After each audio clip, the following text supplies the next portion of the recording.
Welcome back to Gunsmith Part 4. Today we're doing the SKS. Here is the slightly more complicated version if you don't have ref as a reference, because this is the one you're going to have to build yourself. Otherwise, if you do have ref, you could jump straight to ref 1. You can go and buy this OP-SKS, and this will work immediately. You can just hand this straight away. This seems like a bit of a cheat, but there you go. Now, unfortunately, the biggest problem with this build is the suppressor. There are 3 different suppressors that you might want to try. The first one is the DTK4M that comes on the ref build itself. If you're doing ref 1, you may as well just hand the whole gun in. This one attaches to this thing, the SKS Weapons Tuning Thread Adapter, and there is another one in this particular category called the DTKP, which is also possible and also works for this build. The other version doesn't use the tuning thread adapter, and this one is just the SKS Hexagon 762x39 sound suppressor, so you need to look out for one of these in some fashion so you can complete the build if you don't have ref. Now, if you don't have the ref build, we're going to have to go to Jaeger level 1. We're going to have to go and buy one of these. It needs to be an OP-SKS. Do not go to Prapor or buy a regular SKS. It has to be an OP-SKS, otherwise the build won't work.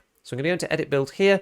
The first thing we need to do is we need to Tapcoify this guy. So we've got the Tapco Intrafuse chassis. This comes from Mechanic 1. All of these parts from level 1 traders. We've got the SAW SKS grip that we put on. On the stock, we add this, the SKS Tapco Intrafuse buffer tube. And then on top of that, we had the only stock that we can buy. You see the little green icon these days, the nice quality of life. You can get the M4SS from Peacekeeper 1. Now that you've done that, in the mount, you're going to look for this, the OP-SKS Dovetail mount. This comes from Jaeger 1. And on top of that, we're going to add this sneaky little optic, the USP1. Then we're going to add the magazine. So we're going to need to use this 20 rounder. This one comes from Peacekeeper 1. And then the final part is adding the suppressor. The Hexagon SKS is the one that most people use. This one is only unlocked at level 25 on the fleet, so it's quite high level. That's why most people are going to end up using ref or try to find one in raid. Outside of this, as I said before, you can use the weapon tuning thread adapter for the SKS, which allows you to attach the other two, the DTK4M and the DTKP. No matter which one you try to use, this should work for the build. You can see the one that I've got here is exactly this. This uses the DTK4M from ref because I didn't have this suppressor myself.